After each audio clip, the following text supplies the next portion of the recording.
بسم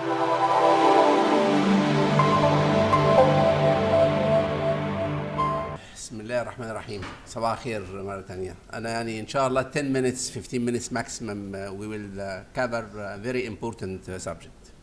الأول طبعا خلوني طبعا أرحب بال chairpersons بروفيسور ضياء، بروفيسور سامح، بروفيسور أحمد. I think it's a very common question in the daily practice after PCI, STEMI, PCI for STEMI patients. For how long should we continue the dual antiplatelet therapy? Is it short or long? So this is the title of the presentation, and we know that the activated platelets play a key role in clot and thrombus formation. So if aspirin only is enough to prevent thrombotic complications over the long term after 1 year of stopping B2Y12 inhibitors, this is the question. So dual antiplatelet therapy remains a highly effective preventive treatment for stent thrombosis. We know that. And there is an emerging evidence that dual antiplatelet therapy reduces the long-term risk of non-stent related events, myocardial infarction as well as stroke. So dual antiplatelet therapy has moved from a stent related to prevent stent thrombosis to a systematic treatment strategy to prevent further atherothrombotic events over the long term, such as stroke. The potential benefit of dual antiplatelet therapy beyond 1 year after myocardial infarction has not been established. So look for this patient. This is a 44-year-old male patient. He has type 2 diabetes, dyslipidemia on atorvastatin 20 milligram per day. He's an obese person, smoker, family history of coronary artery disease, and he presented complaining of a prolonged chest pain and sweating, and he had an electrocardiogram which is consistent with an established infraposterior myocardial infarction. Troponin, hemoglobin, white blood cell count, creatinine clearance. He was diagnosed as inferior STEMI and transferred immediately to the cath lab to do a primary PCI after giving an aspirin 300 milligram, ticagrelor 180 milligram, and heparin 5,000 unit intravenous. Coronary angiography showed the normal left main, LED diagonals are normal and circumflex normal. And the culprit artery was right coronary artery, which was a big artery recently occluded by a big thrombus consistent with the clinical scenario, which is an inferior STEMI, and wiring, straightforward direct stenting, long stent, DS stent, 3.5 by 38 millimeter, and post dilation with non-compliant balloon 4 by 15 millimeter, and this is the end result after opening of this occluded RCA. 1 year after STEMI and after PCI for RCA, he was presented asymptomatic, controlling some risk factors, kept on Tica and aspirin for 12 months. He was compliant on the medications and he didn't develop any events, bleeding or myocardial infarction. So the question, should we continue the dual antiplatelet therapy beyond 12 months or not? This is the question. Why we are thinking that dual antiplatelet therapy more than 1 year may be protective? Because in patients with acute coronary syndrome, the cardiovascular risk remains significantly elevated beyond the first year, even if successful revascularization has been achieved.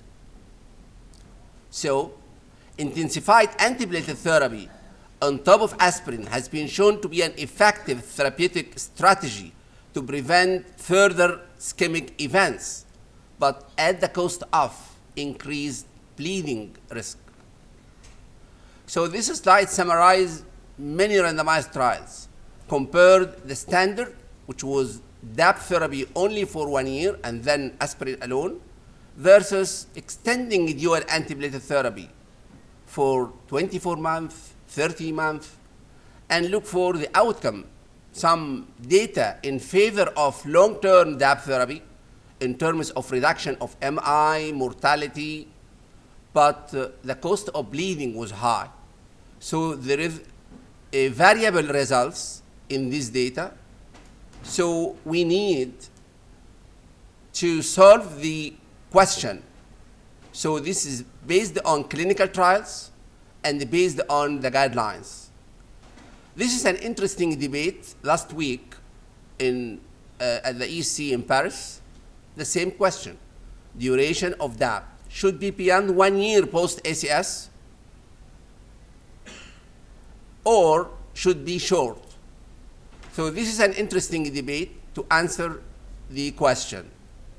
So look for the rationale which support the use of long-term DAPT therapy. And we are expecting that this rationale or this presenter who's supporting long-term DAPT will focus on the benefit of DAPT beyond 1 year in terms of reduction of the ischemic events, myocardial infarction, and stroke and mortality. So this is a multi-center, meta-analysis for various trials which looked for the event rate, MACE events, cardiovascular death, myocardial infarction, stroke, and stent thrombosis. And if we compare the standard treatment, which is an aspirin only after 1 year, versus extended DAPT, we can see the benefit of long-term DAPT. Significant reduction in MACE events, myocardial infarction, and cardiovascular death. And if we look for the Pegasus trial, which is long-term ticagrelor after myocardial infarction, more than 21,000 patients who had a previous history of myocardial infarction, 2 or more risk factors, above 65 years, diabetic patients, multivessel disease. So those patients are high-risk group.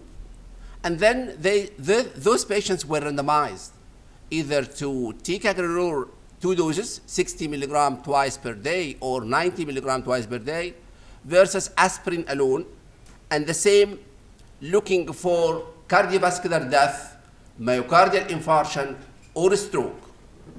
And interestingly, the results were in favor of long-term tica compared with aspirin alone. Significant reduction in the primary endpoint with the 2 doses, 90 or 60 milligram compared with aspirin.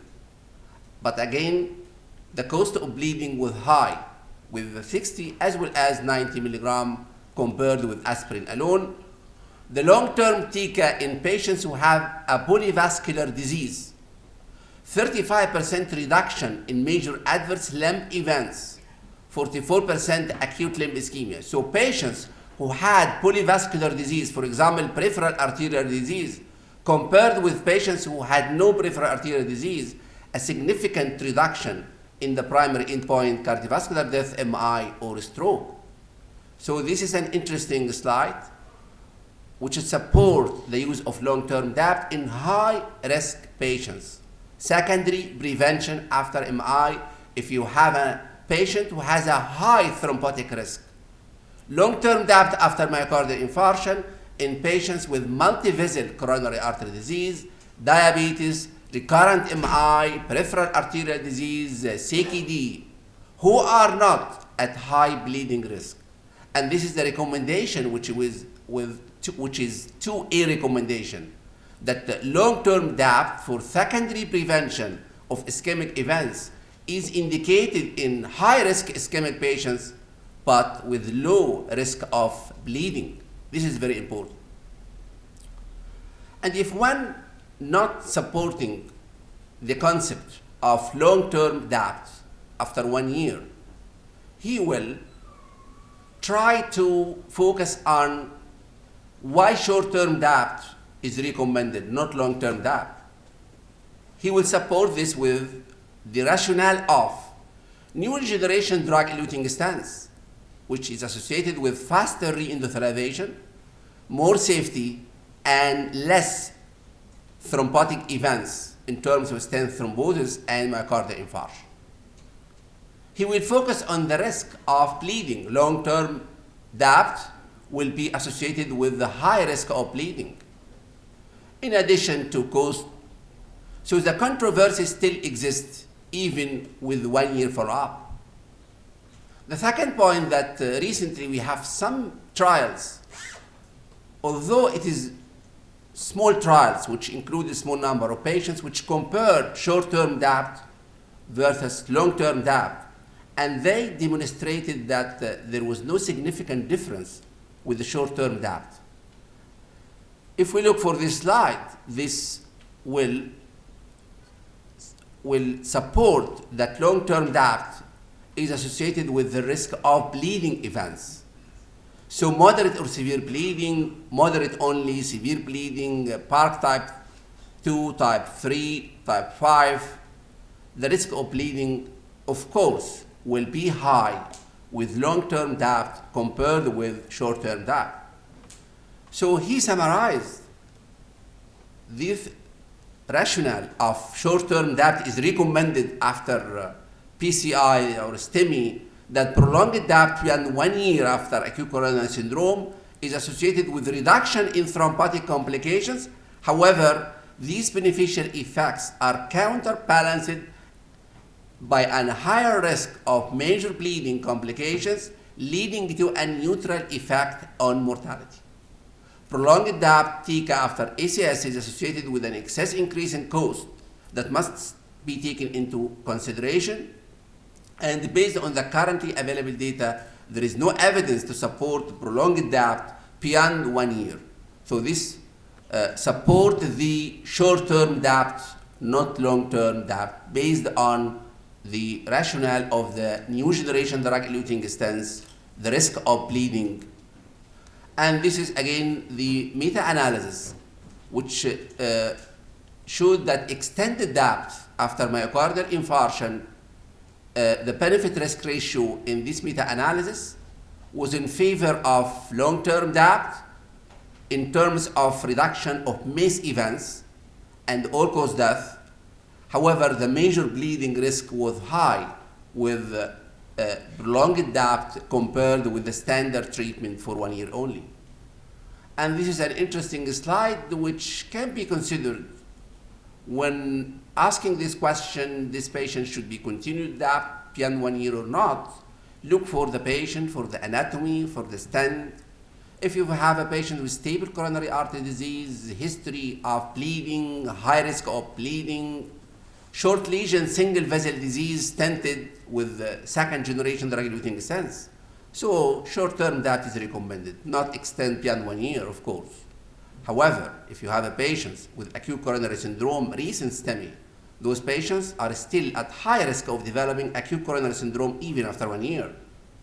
Patients with comorbidities, diabetes, CKD, heart failure, LV dysfunction, peripheral arterial disease, polyvascular disease, and he had anatomy which was not in favor of short-term DAPT, like long lesions, multiple stents, small vessels, left main, complex anatomy, or first generation drug-eluting stents. So you have to consider in these high-risk patients extended or prolonged DAPT therapy. So it is an individualized treatment, patient by patient. And this is the last guidelines for DAPT focus update that you have to assess the risk score for bleeding and ischemic risk in a dynamic way, because maybe at a time patient has no risk of bleeding and after a few months he is considered high risk of bleeding. And we have to implement risk scores in the daily practice which can identify patients who are at high risk for ischemic events. So now we have precise DAPT score, we have DAPT scores which can be used easily, and discontinuation of P2Y12 inhibitor therapy after 6 months when stenting ACS patients if the precise DAPT score more than 25. TICA, this is a class 2A recommendation. TICA 60 by PID preferred over other P2Y12 inhibitors for DAPT continuation after 12 months, and this is considered as a class 2B recommendation. This is the precise DAPT score which can be used at the time of coronary stenting, short-term DAPT 6 months or standard DAPT for 12 or 24 months according to some baseline variables like hemoglobin, white blood cell count, age, creatinine clearance, history of bleeding. If you have a score which is more than 25, so this is high-risk patients for bleeding, short-term DAPT is recommended. If the score is less than 25, you can consider this patient is a candidate for a standard treatment or long-term DAPT. And after 12 months, uneventful course on dual antiplatelet therapy, and you have to assess the DAPT score according to the age, cigarette smoking or not, diabetes MI at presentation, prior PCI or prior MI, paclitaxel eluting stent diameter less than 3 millimeter, heart failure, ejection fraction less than 30%, vein graft. If the score is 2 or more, this is a high-risk patients, and you have to consider long-term DAPT in these patients. However, if the DAPT score is less than 2, short-term DAPT is considered. So this patient is with a low risk for bleeding, and he has a lot of comorbidities which support the use of extended DAPT, and this is the guidelines which consider that long-term DAPT is class 2B recommendations, continuation beyond 1 year is 2B recommendations, and TICA in a dose of 60 milligram PID, which is associated with lower bleeding risk compared with 90 milligram, is recommended in those patients. So again, class 2B recommendations and TICA 60 milligram PID is recommended. At the end, individualized treatment in this situation is very important. You have to weigh the risk of ischemic complications versus the risk of bleeding, because bleeding may lead to mortality. This is very important before considering prolonged DAPT or short-term DAPT. Thank you for your attention.